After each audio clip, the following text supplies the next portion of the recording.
Very happy to be here. I genuinely do not have the words to properly express the emotions of being back at my place of my alma mater. There's a lot of memories that are embedded in the places that you inhabit. And so coming back after so many years brings them all back, and it's pretty wonderful. I also want to thank, of course, the Latin American Studies program for bringing me here. And I'm very happy also to see familiar faces and colleagues. Ray Craig was instrumental in the development of this project from the time that it was a dissertation. And there's a lot of influence there in this project as well. And Ernesto Bassi's work also has been very important. So I'm very happy to be here today. And thank you all for coming. I really do appreciate you being here.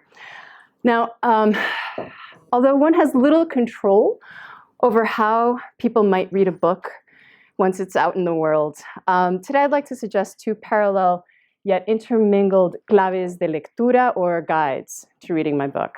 The first requires us to think carefully about the interpretive category that we've developed for Latin America that we call colonial legacies.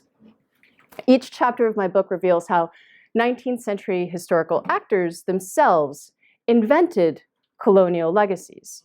As they did so, they also developed different kinds of scientific methods or technologies to root out the negative effects of those legacies for the purposes of republican governance. The second clave de lectura, or reading guide, asks readers to think through the extent to which physical spaces come to be carriers of political rights in a republic. My book interweaves these two dynamic processes, the ever-evolving category of what gets to be thought of as a colonial legacy and the struggles between spaces versus individuals as carriers of political rights. The logic of how the chapters work together emerges from the interweaving of these two themes. But for today's talk, I'll talk about those two themes separately. I'll spend more time on the colonial legacies, precisely because each chapter explores different aspects of it. And then at the end of the talk, I'll get into this question of spaces versus individuals as carriers of political rights. I'd like to begin with a brief discussion of what I mean in the first line of my book when I say that colonial legacies did not exist, yet this is a book about them. Catholicism, after all, continues to be the dominant religion in Colombia. Spanish is the dominant language, and pork and beef are among Colombia's daily food staples. My take on colonial legacies is less about identifying the concrete factors that reveal a deep Iberianization brought about by the period of Spanish monarchical rule. And instead, I'm interested in thinking about how colonial legacies have come to serve as a category for historical analysis. The very invention of distinct colonial legacies as explanatory categories is what allows us to see specific aspects of current Latin American society, such as religion, language, or culinary customs, as emerging from the period of Spanish rule. One problem I encountered as I wrote this book is the resiliency of certain post-World War II inventions of supposedly entrenched colonial legacies that helped invent Latin America as a world region. These US-based inventions, together with dependista-style critiques of Latin America, have worked to not only flatten out the colonial period, they've also rendered invisible the remarkable experimentation, creativity, and contributions to democratic republicanism that early to mid-19th century historical actors from Spanish America had to offer the world. My book offers a corrective to some profound misreadings of Latin America's 19th century by exploring the historical actors who engaged in what they understood to be scientific experimentation that could bring their experiments with republicanism to fruition. I take Colombia as a case in point to show how these 19th century inventions of colonial legacies legitimated political and social work. The array of geographies, histories, and social scientific experiments they produced were intended to root out the legacies that they considered to be the most significant and intractable obstacles to republicanism, liberalism, democracy, and modernity. Consider the first major colonial legacy invented during the period of Gran Colombia from 1819 to 1830. It's a pretty big slab of legacy. This is a legacy of obscurantism and ignorance supposedly caused by the Spanish crown. This invention proved resilient because of an already existing transatlantic myth of the Black legend of Spanish colonialism, and because it drew on the ground experiences during the Wars of Independence. Early Republican Colombians gave the Black legend an extra twist: the Spanish monarchy's supposed prohibition of the production of geographic knowledge. The writings of Francisco José de Caldas and the fact of his execution at the hands of the Spanish forces proved most useful towards this end.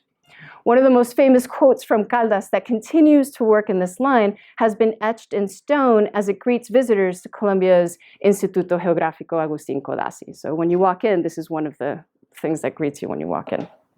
And as you see, kind of the fourth line down, nuestra geografía está en la cuna, or geography is in its infancy.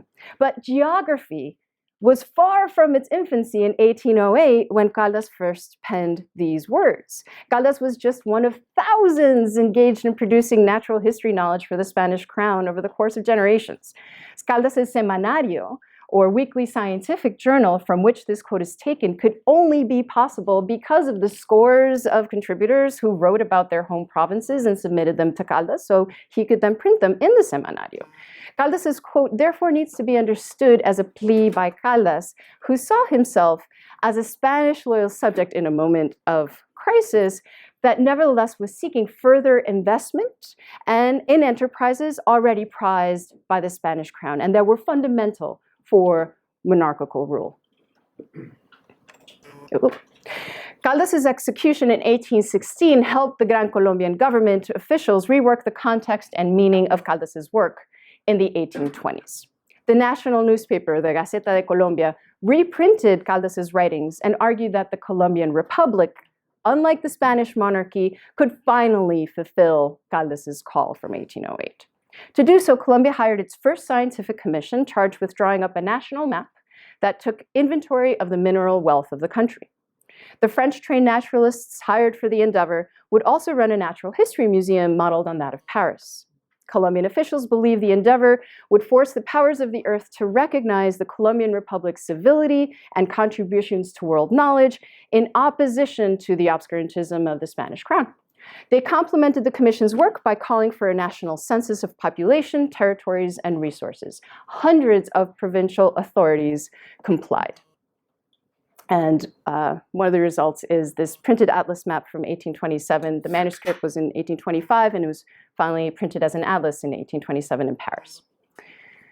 Colombian officials put in place all the accoutrements intended to forge an imagined community of Colombians: print culture, scientific expeditions, mapping, and census information. Caldas was redeployed through the national newspaper to prove Colombia's morality and civility as compared to the Spanish crown. A choreographic expedition inspired on Caldas mapped out the Colombian Republic's claims on the former viceroyalty of New Granada, today's Panama and Colombia, the Audiencia of Quito, today's Ecuador, more or less, the Captaincy General of Venezuela. But this work was not enough. The first Colombian Republic fell apart by 1830. Colombian officials nevertheless did succeed in one respect by inventing Caldas as Colombia's first scientist. They enshrined a national foundational myth, one that was opposed to the colonial legacy of ignorance induced by a Spanish crown that executed its sabios. Now, what I'm showing here is how October of last year, there was an international congress of science and nation that was held in Popayan, to which I was invited. And this is the quote from the conference as to the significance of Caldas for the Colombian nation. This is a very enduring foundational myth of Colombian identity. So in the wake of Gran Colombia's dissolution, New Granada officials reimagined the new republic, and especially Bogota's place within it. At the core of that imagining was circulation. The circulation of people, goods, and ideas would undo the supposed Spanish colonial legacy of what they identified was critical for the needs of a republic. They needed to undo the fragmentation and exploitation of territories. Rather than invest in and foment export-led growth on the backs of enslaved people, a range of government officials from an array of provinces instead focused on identifying and strengthening the internal circulation of goods and services. They did so while also recognizing the importance of global engagements. The ideal of free circulation to combat a colonial legacy of fragmentation, exploitation, and economic stagnation helps us better understand why early Republicans in New Granada not only moved towards the abolition of slavery in 1851, but also worked tirelessly towards identifying the best routes for canals and roads to improve circulation. Global engagements and internal circulation helps explain their focused efforts to standardize weights and measures. It was in the middle of the 19th century when they did a focused effort to do that as well. Their idealized need for the circulation of credit explains why they founded what they called cajas de ahorros in Cartagena, Medellín, Bogotá, Antioquia, Chocó, and Socorro. Circulation of people, goods, ideas, and credit was further supported by steamship navigation along the Magdalena River, flowing through the newly created Puerto Colombia in Barranquilla, a port intended not just for export, but also internal circulation among the New Granada provinces. As suggested by the map cartouche drawn by Professor Carmelo Fernandez, which is here, in 1849, so kind of a little bit of a blow up from that. Bogotá was imagined less as a centralizing force than an urban circulatory mechanism intended to facilitate Republican experiments in the capital and out in the provinces. Foreign experts were brought to Bogotá to teach new mapping techniques that would facilitate views of landscapes where roads and canals would be built. The city itself was transformed through new street names leading out from the revamped Central Plaza, designed in a Republican style, and these names pointed to the geographic connections between Bogotá and the provinces. That's how Bogotá was oriented in the middle of the 19th century as this circulatory mechanism, and the map itself reveals those names of the different provinces. The Instituto Caldas, formed in the late 1840s, reveals how Republican leaders across the political spectrum and throughout New Granada's provinces were largely in agreement about this circulatory ideal. Provincial chapters quickly formed and worked to identify what industries needed improving, how to ensure proper morality, and where infrastructure needed to be built. Instituto Caldas members also helped identify the brightest minds from the provinces. Those young men won scholarships to attend New Granada's military school. And so this is one of the maps I look at in the book, which was drawn by one of the cadets in the military school who was 16 years old at the time. And I take a close look at the bottom inset here. Whoa, sorry. At the bottom inset that suggests the global perspective that these military cadets were having in Bogotá.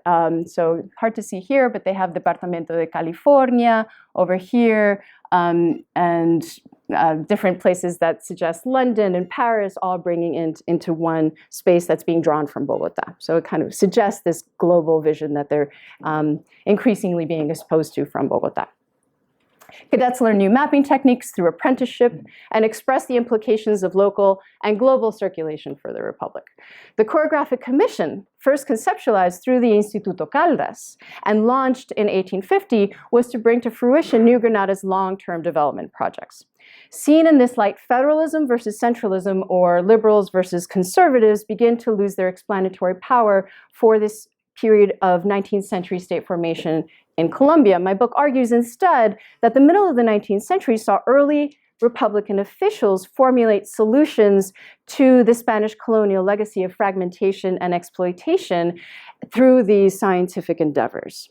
And liberals and conservatives were largely in agreement in terms of these methods.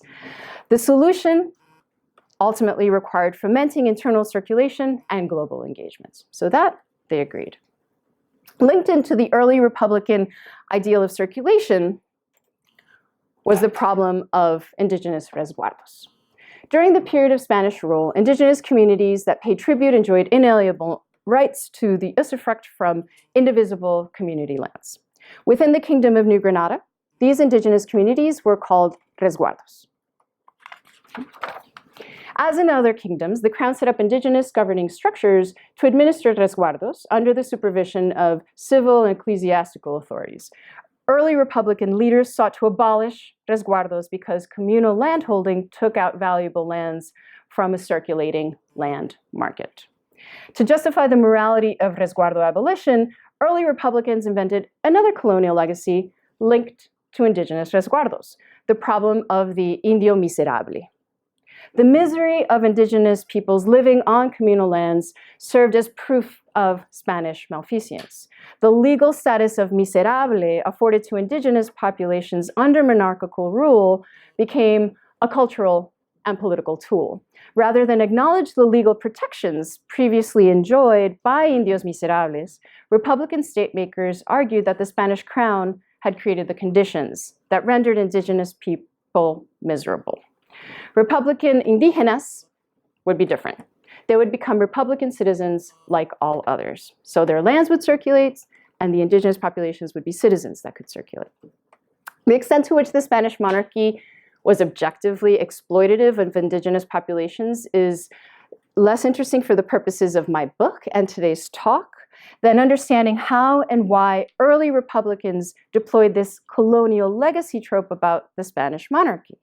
The legal and cultural category of the Republican Indígena, which they invented, in opposition to a colonial era indio miserable, became useful for an array of competing actors who were attempting to work out the meanings and practices of Republican governance. So it's the categories that I'm interested in. These actors experimented legislatively and scientifically with abolishing tribute and privatizing communally held land. But because not all Indios were equal under the crown, each Republican Indígena could not receive equal shares of community land.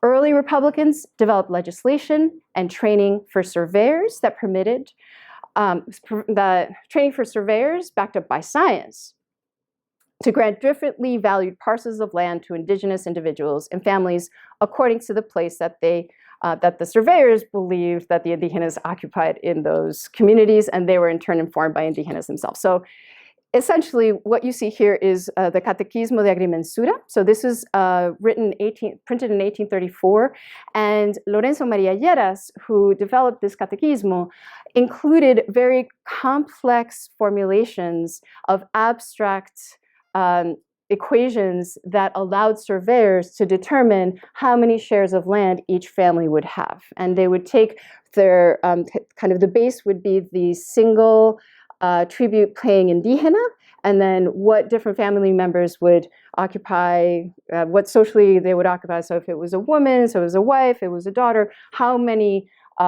depending on their position within this indigenous community, that would determine what fraction of land they would get. And that would be going into the calculations about how many parcels each family would get. So legislative and scientific calculations in equity would eventually produce Republican equality within these Repúblicas de Indios. But still, the production of Republican equity was up for legislative and mathematical and social interpretation. Different interpretations led to constant and ever more contentious reactions, especially among members of indigenous communities. Despite remarkable and innovative contributions to the role land surveying could play out in a republic, even the most well-trained engineers encountered insurmountable obstacles when it came time to survey, parcel out, and distribute resguardo lands. So early Republicans invented several iterations of the core legacies they believed were left in the wake of Spanish rule. Obscurantism and ignorance, fragmentation and poverty, and indios miserables were formidable legacies, yet early Republicans put their faith in geography, cartography, natural history, engineering, land surveys, censuses, standardization of weights and measures, the circulation of credit, all these different ways to try and combat them. The emerging mid-19th century culture of print also offered a unique opportunity to both invent and combat these legacies. Political ethnography, better known as costumbrismo, offers a useful example in this regard. Manuel Ancisar, as secretary for the Choreographic Commission, sought to identify the practices by local populations that fomented engagement with republicanism and which practices held popular sectors back. For liberals like Ancisar, several Catholic Church officials displayed remnants of a negative colonial legacy by leading popular and expensive religious processions in the provinces. So the problem was with the priests that were leading popular sectors astray. Critiquing the Catholic Church proved a losing strategy for liberals in a predominantly Catholic country, however. Conservative challengers deployed the same technique of political ethnography or costumbrismo used by Ancisar, but folks like Eugenio Diaz and his novel Manuela used this costumbrismo in a fictionalized form that would reveal that which Ancisar failed to see, how pious Catholic popular folk were actually quite politically sophisticated, that Catholicism was very much a central way in which they could engage in republicanism. And so it's a very different perspective on the very same episode of a scientific expedition that goes into the provinces and engages with popular folks. It's like the other side of the story that Eugenio Diaz tells in part of his novel. These tensions reveal the growing discord between liberal and conservative political parties in terms of how they express their understandings of popular folk, but they were both engaging in the same kinds of practices in order to mobilize popular folk and also elites to either one or another political party. So political ethnography was only one way in which the Choreographic Commission represented the provinces, their populations, their resources, and their available communications routes. So Nancy Applebaum has a wonderful book on the Comisión Coreográfica itself. And here this is just a selection of the type of sources, the type of representations that they produced during their tour through the different New Granada provinces in the middle of the 19th century. The work this scientific expedition carried out from the 1850s through the 1860s was deeply entwined with how political representation was worked out in New Granada during a particularly tumultuous period. And so this takes us to the other clave de lectura, the question of spaces, the extent to which physical spaces come to be carriers of political rights in a republic.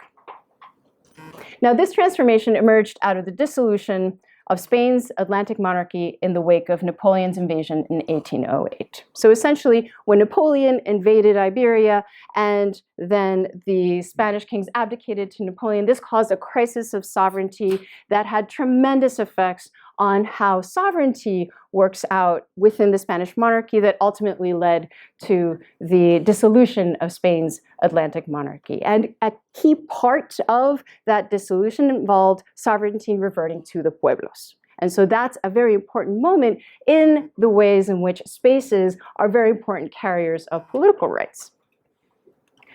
So one way the crisis in sovereignty played out in Spanish America was through the formation of city councils, as they formed also in Iberia. These corporate bodies would declare allegiance, autonomy, or independence depending on their relationship, not so much with Iberia, but more with neighboring cities and towns. So the position that they would take, whether it would be independence, whether it be autonomy, it had very much to do with how they were positioned and what the power relationship was with their neighbors.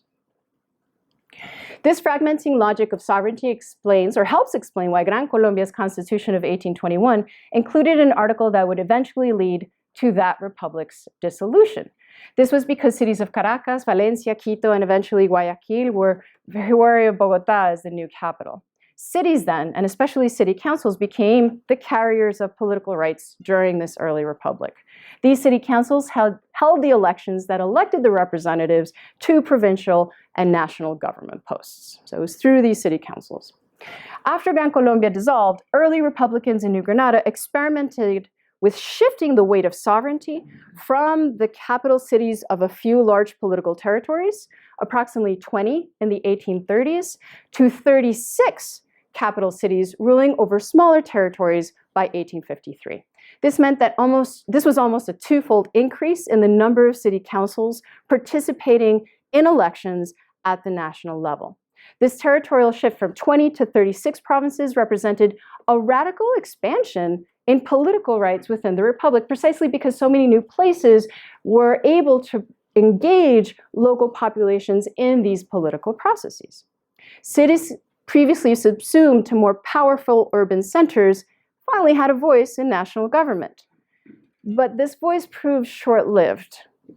A new constitution passed in 1853, one that was radically democratic even by today's standards.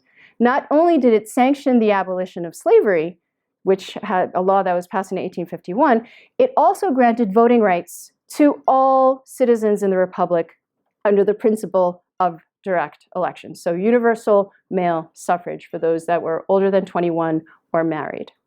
No electoral college would get in the way of the will of the people. Not only would presidents be directly elected by citizens, so would all representatives of Congress, as well as members of the Supreme Court and provincial governors. These experiments with sovereignty within a republic required an array of sciences to put them into effect. That's why they were so active in developing the kinds of sciences of republicanism that would support this radical transformation in the political calculations within a republic. The same scientific techniques intended to battle supposed colonial legacies were deployed to put into effect these republican experiments with sovereignty, territoriality, and political rights. Agustin Codazzi, as leader of the Choreographic Commission, mapped into reality several newly created smaller provinces carved out of the former larger provinces of Tunja, Pamplona, Socorro, and Antioquia from 1850 to 1853. The jurist José María Samper, also a member of the Instituto Caldas, and closely associated with the Choreographic Commission, joined other mid-century intellectuals in a discussion over the nature of sovereignty in a republic. His 1852 Catechism on what he called the science of constitutionalism most explicitly linked geography to political territoriality and political participation. The 1853 Constitution proved such a radical reworking of the democratic system, however, that civil war broke out. The same folks that had argued for popular sovereignty, including José María Samper, and universal male suffrage in 1852 were aghast at the extent of the disruption. An alternate plan with sovereignty vested in the states was the only way to ensure the kind of republicanism that these elites wanted. By the 1860s, a new constitutional arrangement brought back the sovereignty of the states and did so with a vengeance. 9 states, rather than the 36, or even the 20 provinces from the 1830s and 40s, held sway. Each state determined who could qualify as a citizen with the right to vote. So this universal male suffrage in different states could be rolled back. And because sovereignty rested in these states, the federal government did not have a right to intervene. Although Agustin Codazzi had died in 1859, the Choreographic Commission continued. Its members produced the necessary cartography that legitimated the new 1860s constitutional arrangement. And now, so this is, I can go back to these maps in a little bit, but it's also linking the different territorialities that are, although this is the same map, this is a map that was drawn by Samper's father-in-law, and then Samper redrew it with the new states in mind. So this is the very same person that had argued for universal male suffrage, now is arguing for sovereignty in the states. So in short, my book explores how 19th century historical actors in Spanish America grappled with the formidable problems of how political representation should work in a republic. Exploring these experiments brings to light the remarkable creativity of early to mid-19th century historical actors. These actors have too often been simplified as detached racist elites with little knowledge of local realities, looking only to profit off export-led growth at any cost at best, or violent, chaotic, anti-democratic caudillos at worst.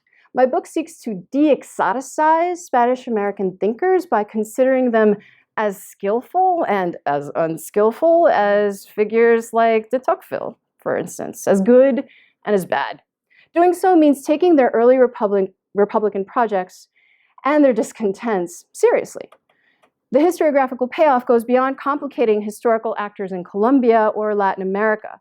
Highlighting the 19th century invention of colonial legacies allows us to begin to question why thinkers, writers, scholars, and educators in the United States, in the wake of independence, did not create the category of colonial legacies for themselves.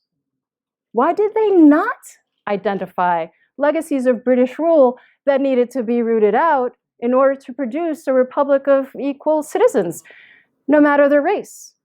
Why indeed can we see colonial legacies so easily for Spanish America, but we have such a hard time identifying persistent, bless you, colonial legacies that continue to make democracy in the United States a difficult project at best. Thank you for your kind attention.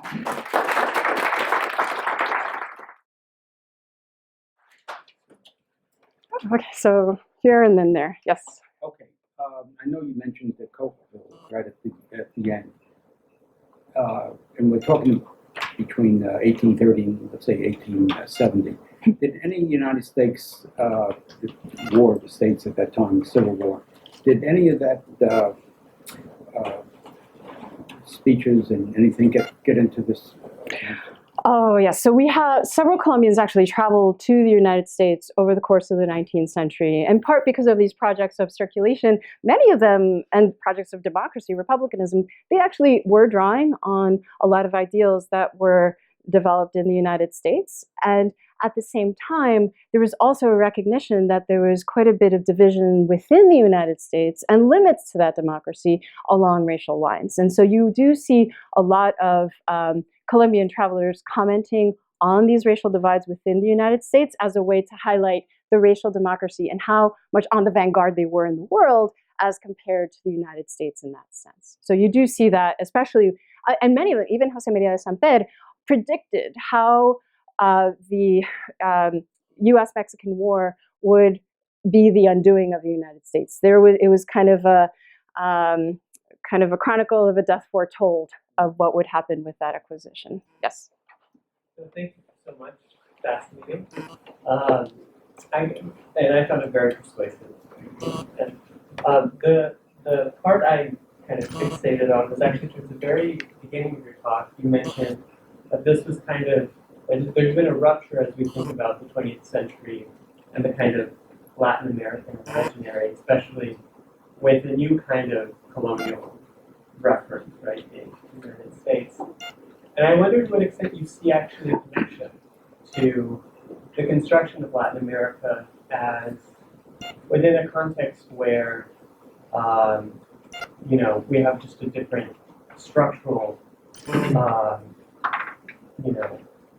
setup in such a way where to have a republic with sovereignty demands a certain kind of domestic market, a kind of vision for what diversification of the economy would be to undo, especially the colonial legacy of an extractivist exportation economy. And so to the extent that I think today of, analogs in the progressive movement in Latin America, they'll often articulate Latin America as a regional construct in opposition to the U.S., specifically with this pretense of creating a republic and this idea of national sovereignty and citizenship. So, yeah, just your thoughts on that. That's a fantastic question. And it goes to the heart of the creation of this category of Latin America and the allure of this idea. And I'm citing here Mauricio Tenorio's work, the Latin America, the Allure and Power of an Idea. And I think he does a wonderful exploration about how much utopianism and dystopianism goes into the formation of this category of Latin America. And it's a category that is very much invented in relationship to the United States historically, and then invented and reinvented depending on the different historical contexts, whether it's the middle of the 19th century, the period that I'm referring to, which is very much a period of filibustering and William Walker in 1856, and then the recognition by Franklin Pierce. How could he do that? Like, you cannot recognize this regime was the reaction of the diplomats at that time that with Francisco Bilbao kind of coined the term of Latin America in opposition to the United States, in opposition to an Anglo-Saxon America, but then also in opposition to a Europe that was still riddled in the past with aristocracies and monarchy and not republicanism. So very much, and this is a Jamie Sanders argument about how Latin America becomes the vanguard of republicanism. from that very creation, this category of Latin America continues to be reinvented. In the 20th century, it takes on even kind of a very different, especially after World War II, it takes on a new meaning because the United States also, after World War II, needs to invent itself as part of a first world. It can't be part of the Western Hemisphere. It needs to be, part of the first world, and everybody else needs to be part of the third world or second world, however they want to divide it up. So, but it's not just the United States, it's also Latin Americans themselves that are holding on to this imaginary of a Latin America, which is so diffuse in how you're going to define it. What countries are going to be included? Where does the Caribbean fit in? So how is that going to be part of this category to think with? And what purposes does it serve in terms of a regional national identity? And what are the politics that go behind that? And so I think that it's your question about how to think about republicanism and democracy. Latin America has always been a utopia in that sense. And it's also been this dystopia of violence and tyrants and violence and drugs and human rights violations. So it really, it depends what the category is being deployed to do. There and there, yes. Fascinating presentation. In this context where you're talking about these warfare of conservatives versus liberals and religious ideas versus scientific progress, I find it very curious when you show the example of the Catechism del Agrimensor. Mm-hmm. And I wonder if you can comment more on the term catechism. Because especially, if it's like for surveying, like I would have imagined that it would fit into this scientific understanding of the world, right? But are there any sort of like religious ideas even underpinning a great chain of being of how geography is supposed to be displayed and how the spaces are supposed to be accommodated, even as they try to put forward a scientific model? But because Catechismo being very much rooted in a kind of religious way of instructing and kind of the memorization and how folks are to learn just the basic principles of what it means to be moral in society according to a Catholic code. So shifting that to surveying is a really interesting move that is linked to how science then can be deployed. And the surveyors need to take their work very seriously and morally, precisely for the purposes of republicanism. And so in terms of the Catholic science divide, I think it's much more as it always is. It's much more complicated than that. And these folks were very Catholic themselves in terms of how they're also engaging with the world, and so in their religious views. And so by bringing those things together, it's a way to try to ensure that this process of Indigenous surveys was done with the utmost morality possible. And yet, oftentimes what you see from the governor reports is these complaints about surveyor immorality, or even the catechisms itself. The justification for the catechism itself is because surveyors were not engaging in moral practices. And so this is the way that they're going to be inculcated. They must memorize, they must know their science, but they also need to know what are the ways in which that they can best engage in a moral division of these lands that will prove equitable for the indigenous population, so they could be part of a republic as well. There was a hand, yes. I was wondering, about the issue of the extraction of natural resources, how would it fit within this new framework of the interpretation of these as in terms of circulations and this pursuit of cosmopolitanism? Because when we think, usually, extractive economies on the whole, and in Latin America in particular, are like the primary example of a colonial legacy, just in a way. But so how this new view kind of problematizes that.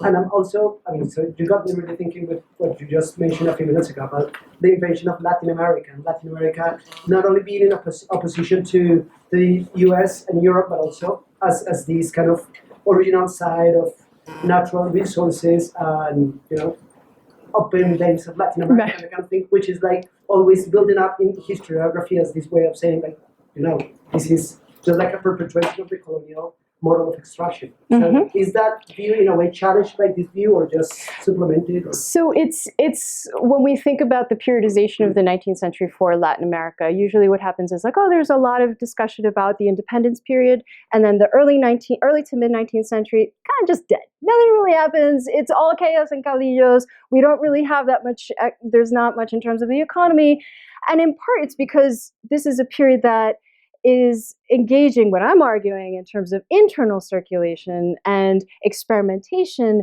with democracy, and I'm showing how sciences are deployed in order to substantiate those experiments.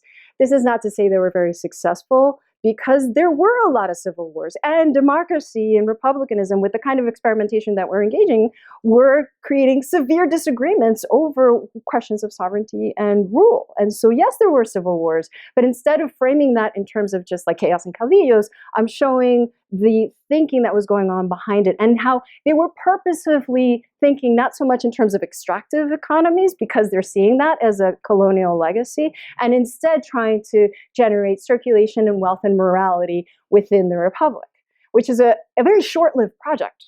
It's that middle of the 19th century. And then from the 1870s, 80s, 90s, and the early 20th century, that's when you see this kind of pulling back on this experimentation, sovereignty going back to the states, and then actually the elites, because in part the state, to a certain extent, is also engaged. I mean, elites were not granting political power because they were nice. It's because they were fragile. And they had to be accountable. And they were in an economic position and political position where, in order to grow some kind of political base for themselves, they needed to be accountable to the demands of more subaltern groups. Once there was more of an engagement with certain markets around certain commodities, then they needed different regions are going to react differently. Political elites in different regions are going to act differently in Colombia. And yet you start to see much more of these extractive economies taking off.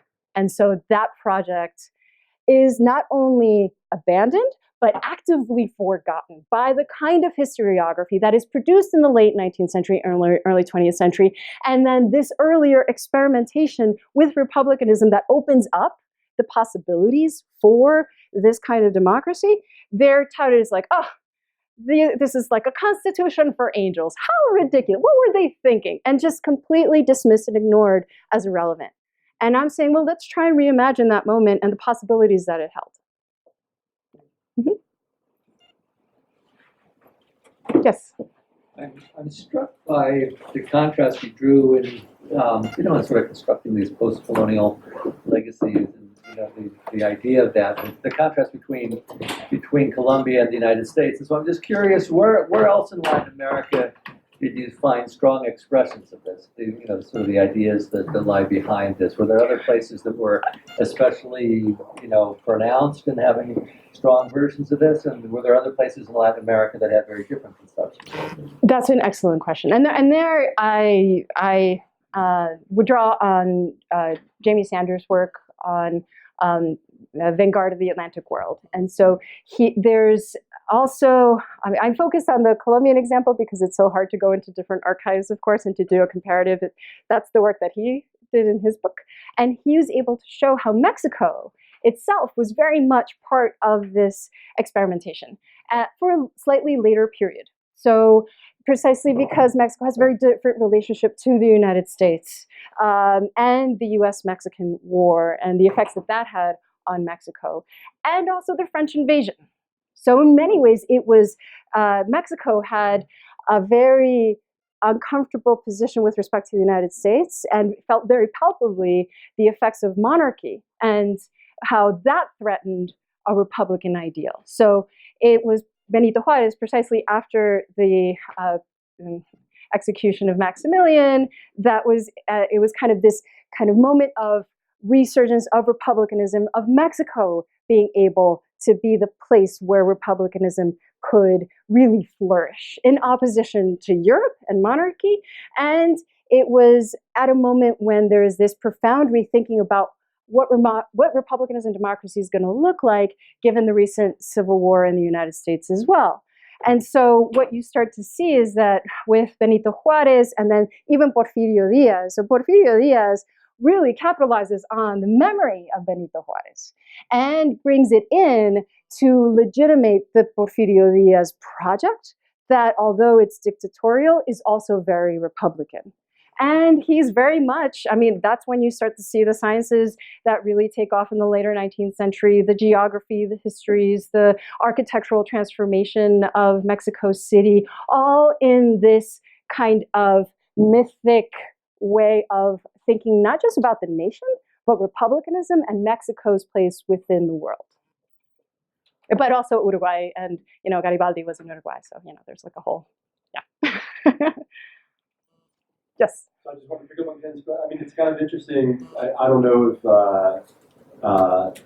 I'm sounding like a political scientist now, Ken. So We wouldn't want that. But in some ways, it almost sounds like the story might be that there's a possible kind of it's inversely relational, that kind of civil wars and so on and so forth, what's often read as chaos, is actually democratic experimentation, and places where you find quote-unquote stability and consensus is actually a continuation of aristocratic authoritarian, right? So Chile is the counterexample here for the 19th century, I think, to some degree, right? Until what, 1850s. I mean, it's a kind of strong executive, classic exceptionality arguments and things like this, and places where Mexico, also parts of Central America, Colombia, where you have these kinds of forms of upheaval are actually in part derived because there's a lot of experimentation and a commitment to principles of Republican, Mm-hmm. Oh, absolutely, absolutely, and it's inverting the narrative, because at that time, the way in which Europeans would characterize what was going on in Latin America, it would be chaos. Or the United States also, that was one of the ways in which, there was this kind of amazing opening that Caitlin Fitz talks about, our sister republics. That was in that early period of independence, when the kind of the War of 1812 and the effects of the War of 1812 and 1815, kind of there really was this sense that the old world was invading this new world of republics, and there needed to be kind of this joint effort to push against the old republics. But then this moment in 1826, when there's a possibility of meeting in Panama as part of a Congress, there was a major pushback by especially folks in the southern states that wanted to maintain slavery and exclusion, that said, no, we're not going to participate with these republics that are so chaotic, right? And so this narrative of chaos, of instability, was very formative also for the self-identity of the United States and for European monarchies that ultimately were, and Brazilian monarchies, right? I mean, so you have this exclusionary narrative that paints Republican experimentation as violent and chaotic, and that erases the kind of work that is at stake in what they're doing. It was violent and chaotic in the midst of Jacksonian America, right? Yeah. The ultimate epitome of violence. Exactly. Yes. Yeah. Yes. I was wondering if you could talk a little bit about the connection between that emphasis you're seeing on the circulation of things and the connection within the internal economy with changes in the broader economy, because this was a moment of a lot of change in capitalism worldwide, the consolidation of capitalism. So I wanted to hear if you see any connection between those two things. Yeah, well, in terms of how the historical actors themselves were trying to position themselves, I think what they were trying to do, how they're trying to see their circulation, so like clase de fomento y mejores materiales, that's kind of going into this idea of how there could be internal betterment and fomento, which can be loosely translated towards development, but it's not exactly that. It's kind of problematic to translate it as that, but it's hard to find the right word for it. They are looking for internal circulation, but they're also interested in being able to ultimately engage external markets as well, and it's very hard to do that. So it's, in that sense, there is a recognition of the difficulties of being able to engage with global markets. And so that's kind of where the tension is. And then finally being able to do so later in the 19th century. And that's kind of the expansion of a different kind of capitalism that emerges then. But at this time, it's a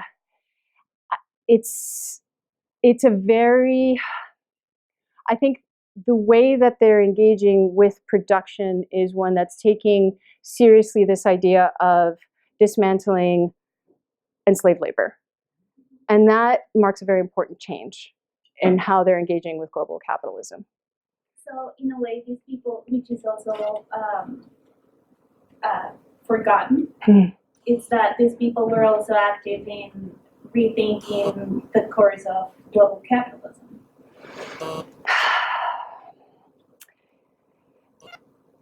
I hesitate to say that, but I get it's going there. Although they're not using those words, but those are the concepts that they're wrestling with. So I think that would be a fair way of thinking about them. Yeah. Thanks. Yes. I was wondering what the currency environment looked after the independence movement. So, like, did Latin American countries use their own currencies, or the Spanish or Portuguese, and how could that play a role in the global economy? That's a great question, and a very difficult one to answer. So after independence, there was kind of minting of new coins. There was so Jose Manuel Restrepo, who's the one who did the atlas, kind of was in charge of the project of the atlas, then also became in charge of the minting, like the coinage within Colombia in the 19th century. So this was clearly a very important way of guaranteeing a certain amount of circulation within Colombia. So I can speak to the Colombian case specifically. I would venture to guess that other places were engaged in similar kinds of work as well, because they needed to have currency to enable this kind of circulation. So, but for the Colombia case, you have this, but then you do have with the kind of the fragmentation of Colombia, the Gran Colombia, into kind of New Granada and Ecuador and Venezuela. You start to see kind of shifts in what these currencies are going to look like. So in some ways, there's an effort to try and stabilize that, but it's not always so successful. And so it gets to the point where when you have this later period in the 19th century, when you have the sovereignty reverting to the states themselves, instead of kind of promoting this idea of internal circulation, much more the idea is to do external circulation. And then they start requiring even passports for people that are traveling from one state to another. They're so sovereign that even the transport from one state to another requires passports. So in terms of currency, I'm wondering how that's going to look like. I haven't really looked at that in terms of kind of like, but if they're requiring passports from one to the other, are they also developing different currencies? Because then that's how sovereign they are. So it's a fascinating question. Thanks. Yes. I was wondering what was, from what you read, the indigenous response to these experiments? Like, was there resistance to their privatization, or did they take part in any experimentation too? And was there indigenous voice in the Republican movement? So of course, sometimes it's really hard to find indigenous voices in the archive because of who gets to make the archive. And yet, what we see in the case of New Granada is that these efforts to try and privatize these resguardo lands take a really long time. So there's right around kind of the middle of the 19th century, when there's this push to try and privatize these indigenous resguardos, the War of the Supremes breaks out. And part of some of the, it's kind of the middle of the 19th century, and some of the provinces like Pasto and the Cauca River Valley, there's indigenous populations that are very much interested in not only mobilizing, but then through that mobilization, talk to the state in order to roll back these efforts at indigenous resguardo privatization. But what's interesting is that, yes, you have this happening in the Cauca, you have this happening in Pasto and these other areas of kind of very high indigenous populations, but you also have resguardos outside of kind of in the Altiplano near Bogota.